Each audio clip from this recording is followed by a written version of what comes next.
The year was 1920, and somewhere between the speakeasies of Brooklyn and the back alleys of Manhattan, someone uncorked the first bottle of illegal liquor. Nobody understood it at the time, but that single act, that one moment of defiance against a government law, would ignite the fuse on one of the bloodiest mob wars ever witnessed on American soil. The Prohibition era had just begun. On January 17th, 1920, the 18th Amendment to the United States Constitution went into effect. That law that politicians promised would save the nation, that constitutional amendment that made the manufacture, sale, and transportation of alcohol illegal across the entire United States, had inadvertently created something far more dangerous than anything they'd anticipated. They had created the largest black market economy the country had ever seen. Think about this for a moment. The government had essentially banned a product that millions of Americans consumed regularly. They had taken something legal, something normalized, something that had been part of American culture for centuries, and made it criminal overnight. And in doing so, they had handed organized crime the keys to unlimited wealth. The speakeasies multiplied like weeds in a summer garden. On cold New York nights, businessmen in pressed suits would slip through hidden doors into darkened basement clubs. The passwords changed weekly, the locations rotated. Some speakeasies were elaborate, chandeliers, orchestras, fine dining. Others were just basement rooms with a bartender and cheap whiskey. But all of them were printing money. A bottle of legitimate scotch that cost $5 to import illegally sold for $30. A shipment of Canadian whiskey that cost $300 to smuggle across the border sold for $3,000 once it reached the speakeasies. The profit margins were obscene, impossible, the kind of money that made men dream of empires, and legitimate entrepreneurs would emerge from back rooms with briefcases stuffed with cash. It was easy, too easy, because the government had created scarcity, and scarcity created demand, and demand created money. Impossible amounts of money.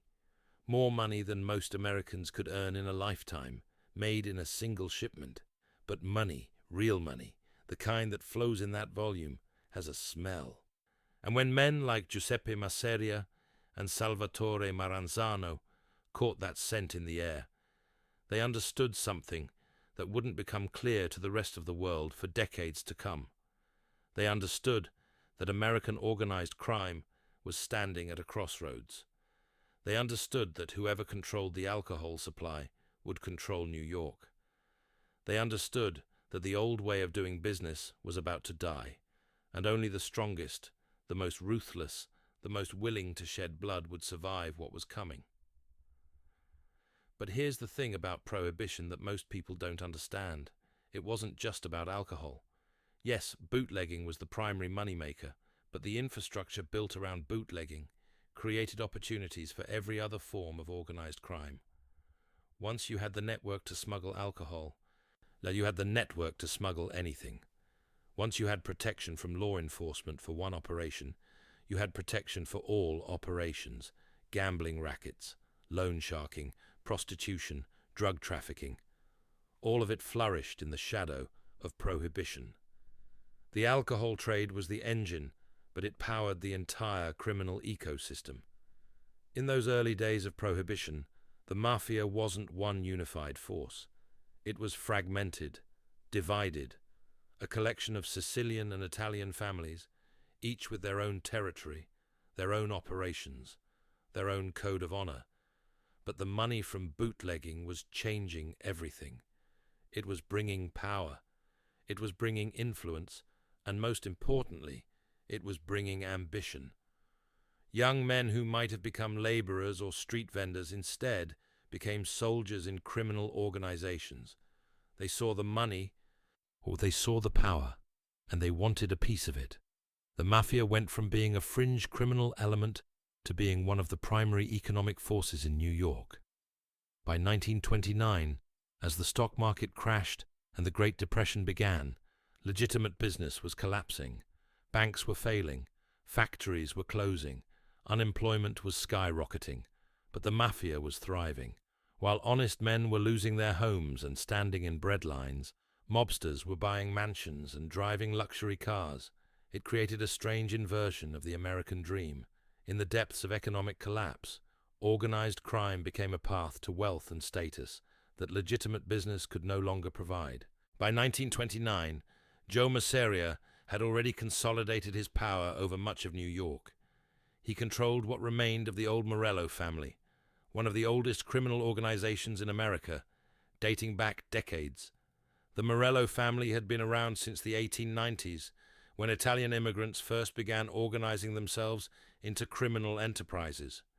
Masseria had inherited this legacy and expanded it enormously during the Prohibition years. Masseria was old school, traditional, Sicilian in every sense of the word. He was born in Mentz, Sicily, and brought to America as a young man. He had lived through the early days of organized crime when it was smaller, more localized, more directly connected to the Sicilian mafia and its codes of honor. He believed in hierarchy, in respect, in the old ways. The old ways said that you owed absolute loyalty to your boss, that you followed orders without question, that you were willing to die for the organization without hesitation. He controlled his operations with an iron fist. His underbosses obeyed him. His captains answered to him. His soldiers lived and died at his command. Nobody questioned his decisions. Nobody challenged his authority. It was a feudal system, essentially. Masseria was the king, and everyone else was his subject. But his grip on power was weakening, and he could feel it. A new generation was emerging. Men like Lucky Luciano, men like Meyer Lansky, men like Vito Genovese. These were men born in America, or brought here as children. They didn't have the same reverence for the old traditions. They didn't believe in absolute loyalty for its own sake. They wanted innovation. They wanted efficiency. They wanted to bring in outsiders, Jews, Irishmen, people from outside the traditional Sicilian structure. To Masseria, this was heresy. This was a betrayal of everything the mafia had built. You didn't bring in outsiders. You didn't break the code. You didn't modernize the old ways. The old ways worked. They had always worked. They would always work. But Luciano and his generation didn't see it that way. They saw the possibilities. They saw that a Jewish bootlegger like Meyer Lansky could be just as effective as a Sicilian boss. They saw that an Irish gang from Hell's Kitchen could be valuable allies rather than competitors. They saw that crime could be rationalized, systematized, or turned into a genuine business with proper management and accounting. This ideological divide would become the foundation of the war that was about to consume New York. And then, in late 1929, Salvatore Maranzano arrived from Sicily. Maranzano was a different creature entirely. He came with a mission from the old Sicilian mafia, the men still pulling strings from Palermo and Messina. He was sent to dethrone Masseria and restore order according to the traditional Sicilian system. He was sent to bring back the old structure, one supreme leader, absolute authority, absolute loyalty, a capo di tutti capi, a boss of all bosses. Maranzano was educated, articulate, and utterly committed to the old ways. He brought with him young men from Sicily who shared his vision. He brought young Sicilians like Joe Bonanno, like Carmen Galante, like Paul Castellano's family connections. These were men who believed, as Maranzano did, that the traditional Sicilian structure was the proper way to organize criminal enterprise. But here's the irony. Maranzano's mission to restore the old ways would ultimately fail, because the forces of modernization were too strong. The economic realities of American capitalism, the ambitions of men like Luciano, the flexibility required to survive in a diverse urban environment, all of it was pushing toward the new system that Luciano and Lansky envisioned. The Castellammarese War would be fought ostensibly to determine whether Masseria or Maranzano would rule. But the real war was ideological. It was the old world against the new world, the feudal system against corporate governance, the Sicilian mafia against the American mafia, and in the end, neither Masseria nor Maranzano would win. Lucky Luciano would win, the man who understood that the future didn't belong to absolute monarchs, but to boards of directors. February 26th, 1930. That was the day everything changed. That was the day the powder keg finally ignited. Gaetano Reina had been one of Joe Masseria's oldest allies. Not a best friend, not a brother, but an ally in the truest sense. A man who had helped build Masseria's empire. A man who had worked his way up from street soldier to respected captain through years of loyal service. Reina controlled a piece of the ice business, and this is important to understand, because ice was not just a minor operation in 1930. In an era before electric refrigeration was universal in every home, ice was a necessity. Restaurants needed it, bars needed it, butcher shops needed it. Ice delivery was a monopoly business, and whoever controlled ice in a neighborhood controlled a steady, reliable revenue stream. The Reina family had built their power base on the ice business. They ran it efficiently. They collected the payments. They maintained the system.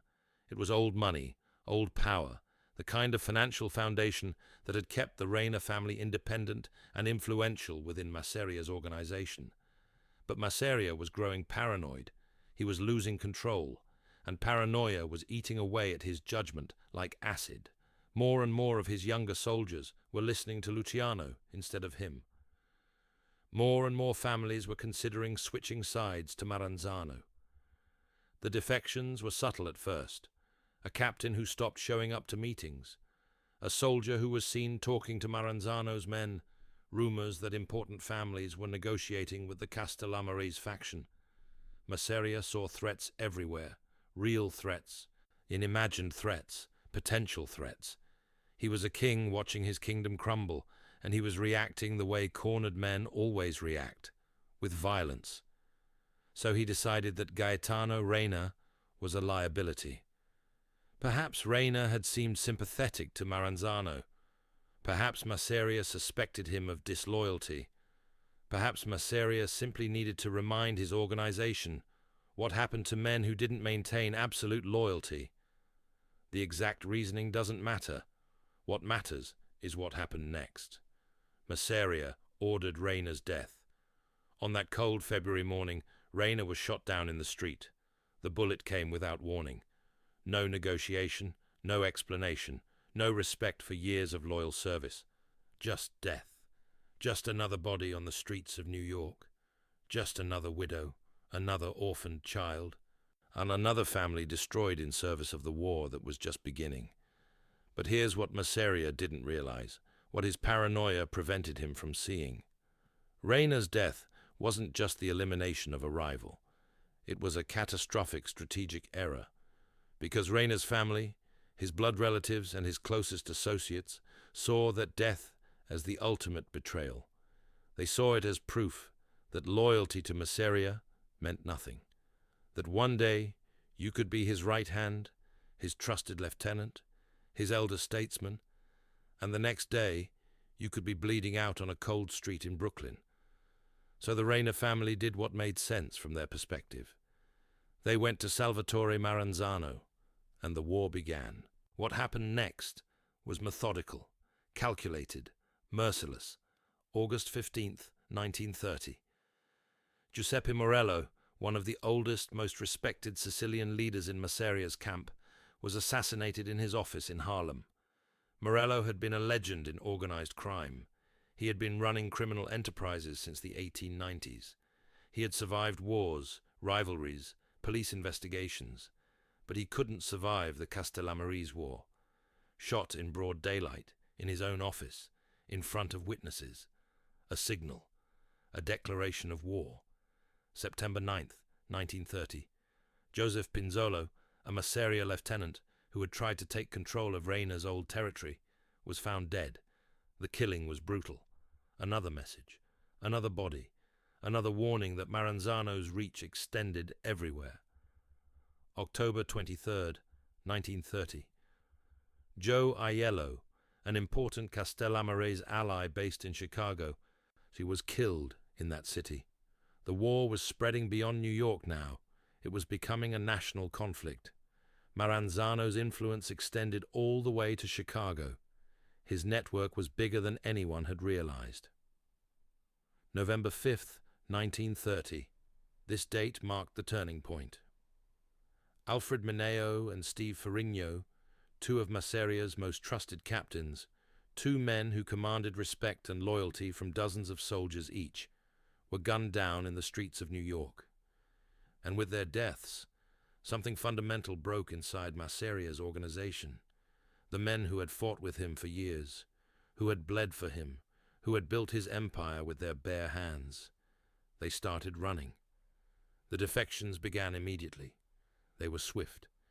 They were relentless. Entire regiments of soldiers, entire crews, her entire families were abandoning Masseria's banner and raising Maranzano's flag. The man who had ruled New York for over a decade was watching his empire crumble in real time. This wasn't a gradual shift. This was an avalanche. When soldiers saw their captains defecting, they defected too. When crews saw their leaders switching allegiance, they followed. The psychology of organized crime meant that power flowed toward whoever appeared to be winning. And by November 1930, it was crystal clear that Maranzano was winning. Masseria couldn't stop it. Every move he made, Maranzano countered. Every ally he tried to protect, Maranzano killed. It was like watching a chess player who could see 10 moves ahead, crushing an opponent who could barely see 2. Maranzano had superior intelligence. He had better sources within Masseria's organization. And he had younger, more ambitious men willing to take risks. He had the support of the old Sicilian families back in Italy, who still carried weight and respect in the American underworld. The money from bootlegging was flowing like never before, but it was flowing to Maranzano's side now. The protection rackets were moving to Maranzano's control. The gambling operations, the loan sharking, the drug trade, all of it was shifting. Masseria wasn't just losing a war, he was losing his dynasty. By late 1930, Masseria controlled only a fraction of what he had ruled just 6 months earlier. His organization was hollow. His soldiers were gone. His captains were dead or defected. He was a king with a crown, but no kingdom. By early 1931, it became clear to everyone, including Joe Masseria himself, that he couldn't win. Not through force, not anymore. The mathematics of the conflict had become impossible. Maranzano had more soldiers, more money, better organization, and the support of the traditional Sicilian families. Masseria was finished. So negotiations began. Salvatore Maranzano, flush with victory and confidence, agreed to meet with Masseria. Not as equals, not as rivals meeting to discuss terms of peace, but as a victor and the vanquished. The power dynamic couldn't have been more clear. Maranzano held all the cards. Maranzano had already begun reshaping New York's underworld in his mind. He had already divided the city into 5 territories, each with its own boss, each loyal to him. He had already declared himself capo di tutti capi, the supreme boss, and the ultimate authority, the undisputed leader of all organized crime in New York. He was generous in victory, or at least he appeared to be. This is an important distinction. Maranzano understood that his hold on power would be more stable if the vanquished could retain some dignity, some status, some reason not to harbor bitter resentment. So he offered generous terms. Masseria was offered a deal. He could keep some control, some money, some respect. He could live. He could maintain his position within the new structure Maranzano was building. It was surrender disguised as negotiation. It was a face-saving arrangement that allowed both men to walk away from the table alive. And Masseria, his back against the wall, his empire collapsing, his men deserting him, his resources depleted, he accepted. He had no choice. The alternative was to keep fighting a war he had already lost, to see more of his men die for a cause that was hopeless. So, in early 1931, Joe Masseria agreed to step aside. He agreed to recognize Salvatore Maranzano as the capo di tutti capi. He agreed to become a subordinate in the new structure. It was a humiliation, but it was a humiliation that kept him alive. But this is where the story takes its darkest turn, because Lucky Luciano, that brilliant, ambitious, ruthless young man, had other plans, and those plans would destroy both Masseria and Maranzano before 1931 was through. April 15th, 1931, was a spring day in New York. The weather was warming up. The sun was shining. People were walking through the streets of Coney Island, oblivious to the fact that one of the most powerful mobsters in America was about to be executed. The Nuova Villa Tamaro restaurant was an upscale place. Nice tablecloths, good wine, good food. The kind of restaurant where a man could relax, where a man could let his guard down, where a man could believe, for a moment, that peace had actually been achieved. Joe Masseria was there for lunch. He was seated at a table with Lucky Luciano, his trusted underboss, his heir apparent, the man he believed would carry on his legacy, once Masseria himself stepped back from the daily operations of running the family. They were playing cards, a casual game, nothing serious. Just a way to pass time over a meal. The stakes were small. It wasn't about winning money. It was about passing the time, about showing confidence, about demonstrating to anyone watching that Masseria was relaxed, in control, secure in his position. For years, Luciano had been Masseria's underboss, his right hand, his closest advisor, a man Masseria trusted completely, or at least trusted as much as any mob boss trusted anyone. That's why when Luciano stood up and said he needed to use the bathroom, nobody thought anything of it. It was completely natural, a casual moment during lunch.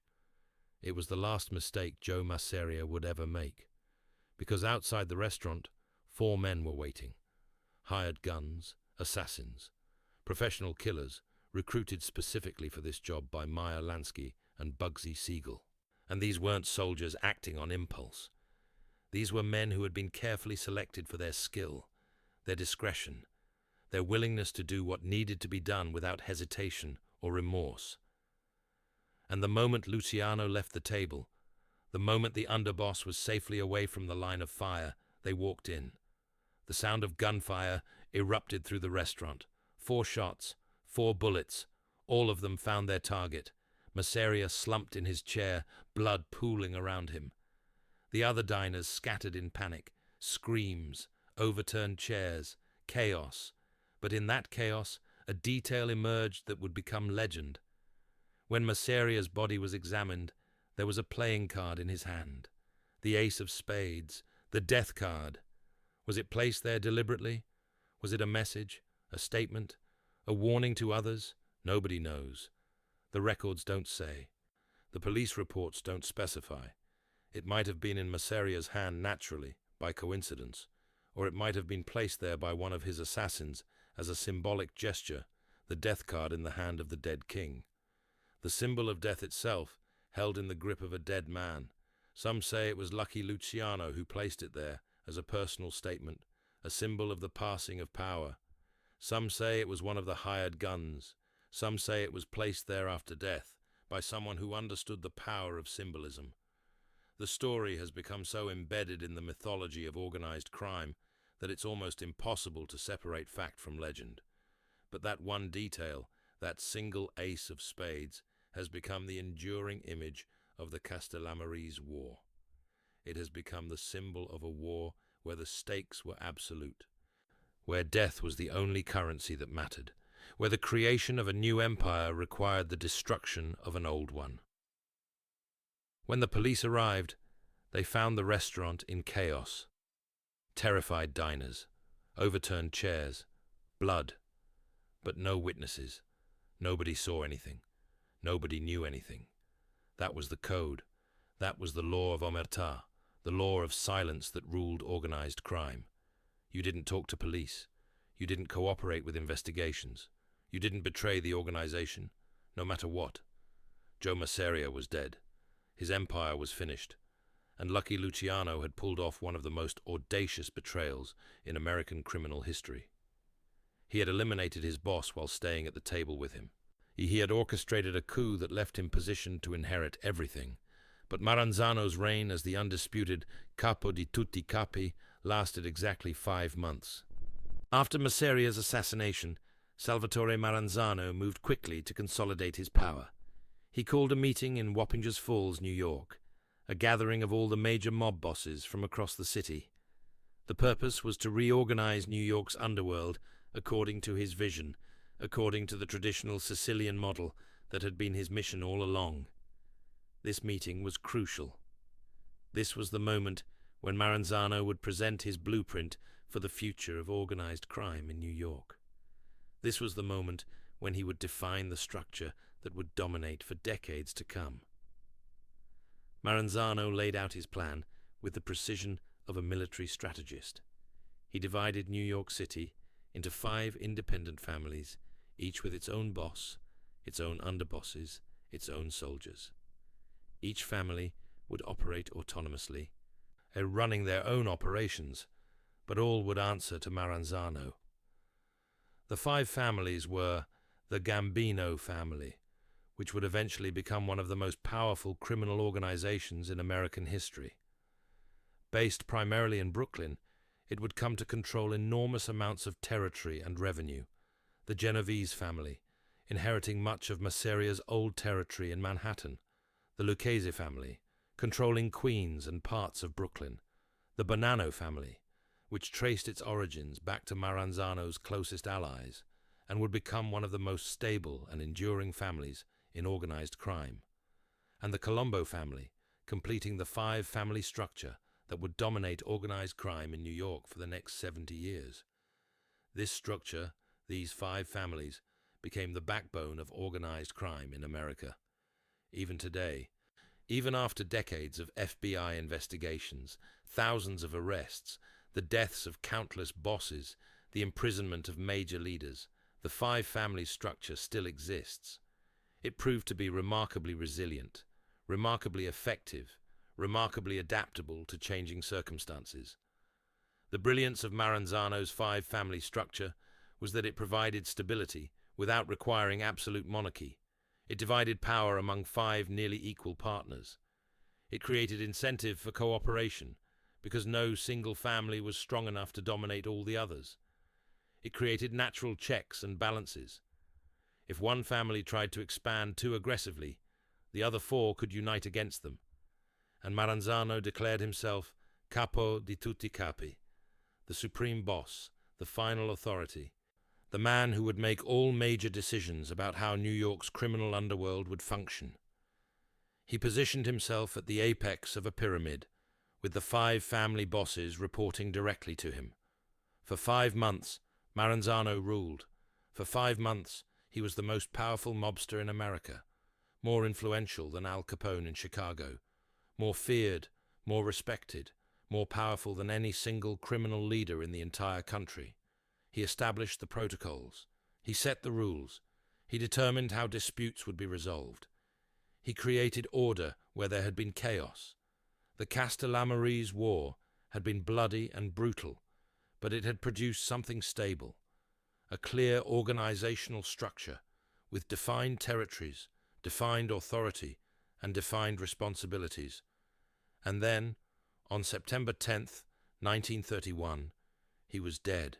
It came swiftly, almost too swiftly to comprehend. Maranzano was in his office on Park Avenue in Manhattan. He was conducting business. He was managing his criminal empire. He was still at the height of his power, still believing himself untouchable, still convinced that his reorganization of New York's underworld was permanent and unshakable. 2 men walked into his office. They presented themselves as law enforcement agents. They wore suits. They carried themselves with the confidence of men with authority. They had badges, or they produced documents, or they said the right things to make Maranzano believe they were legitimate law enforcement. A sudden police raid wouldn't be unusual. These things happened. Police were always trying to disrupt mob operations, so Maranzano let them in. What happened next is a matter of historical record, though the exact details vary depending on the source. The men shot him 4 times, multiple gunshot wounds. Then they left. They walked back out of the office and disappeared into the network of criminals and fixers that had dispatched them. Nobody was ever prosecuted for Maranzano's murder. The gunman disappeared back into the underworld. No witnesses came forward. No evidence was preserved. The case was never solved, at least not officially. Meyer Lansky and Bugsy Siegel had orchestrated it. This much is clear from the historical record. But proving it? Impossible. This is where the Castellammarese War reached its true climax. Not with Masseria's death, but with Maranzano's. Because Maranzano's death signaled the final collapse of the Capo di Tutti Capi system, the old Sicilian structure of absolute monarchy, and of one supreme leader with ultimate power over all others, was finished, done, dead. And Lucky Luciano, the man who had orchestrated both Masseria's assassination and Maranzano's downfall, was ready to step in with a completely different model. A model that wouldn't depend on the power of a single man. A model that would distribute power among multiple leaders who worked together. What Luciano and his allies understood, what the old Sicilian bosses never quite grasped, was that absolute power in organized crime didn't need to come from a single leader. It could come from cooperation, from negotiation, from a system where multiple powerful families worked together rather than against each other. So they created the Commission. The Commission was revolutionary in its conception. It was a council of bosses, each with equal representation. The 5 New York families would sit at the table alongside bosses from other cities, from Chicago, from Los Angeles, from Philadelphia, from anywhere that organized crime had taken root. And together they would make decisions. They would resolve disputes. They would divvy up territories and operations. No single capo di tutti capi could unilaterally destroy another family, and no single boss could make a move without consulting the others. It was corporate governance applied to organized crime. It was capitalism without the law, without regulations, without the restraints that bound legitimate business. But here's the key innovation. It was designed to work. It was designed to prevent the kind of devastating wars that the Castellammarese War had produced. By distributing power among multiple families, by making decisions collectively, by creating structures for conflict resolution, Luciano and Lansky created something that was far more stable than anything that had come before. And it worked. For the first time in the history of American organized crime, there was stability. Real stability. Not the kind based on one man's ability to kill everyone who opposed him, but the kind based on mutual interest, on shared profits, on rational decision-making. Of course, there was still violence. There was still betrayal. There were still wars between families, still murders of bosses and underbosses, still power struggles and territorial disputes. But they became contained, managed. They didn't destabilize the entire system the way the Castellammarese War had threatened to. Lucky Luciano had effectively modernized organized crime in America. He had taken what was essentially a medieval feudal system, the Sicilian model, with its absolute boss wielding life and death power, and transformed it into something closer to a corporate board. Different families with different interests, but united by the understanding that their mutual survival depended on cooperation. The Commission became the governing body not just for New York, but for organized crime across the entire country.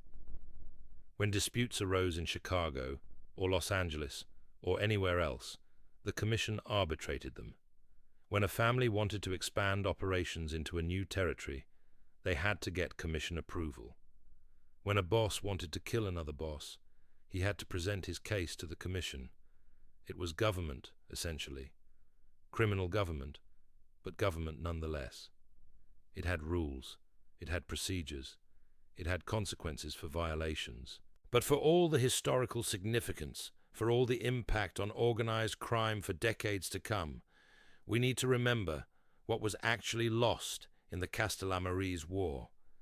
50, 60, 70 men died, probably more. Many of them were soldiers, street-level guys making a living in the only way available to them. Some were captains, men who had worked their way up through years of loyal service. Some were made men with decades of connection to organized crime. Some were young guys just trying to prove themselves, trying to earn respect, trying to rise within the organization. They had families, they had wives who became widows, they had children who grew up without fathers, they had mothers who lost sons, and they had brothers who watched them die and had to live with that knowledge for the rest of their lives. That aspect of the war, the human cost, the personal tragedy behind the historical narrative, is often overlooked in the glamorous mythology of organized crime. We focus on the famous bosses. We focus on the structural changes to organized crime. We focus on the rise of Lucky Luciano and the fall of Salvatore Maranzano. But what about the other guys? What about the soldier who was killed because he was in the wrong place at the wrong time? What about the captain whose entire crew was murdered to send a message to his superiors? What about the wives and children and parents who suddenly lost someone they loved because of a war they had nothing to do with? The Castellammarese war wasn't fought by armies.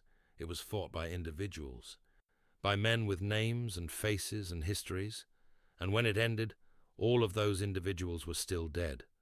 The structural changes, the creation of the 5 families, the establishment of the commission, none of that brought them back.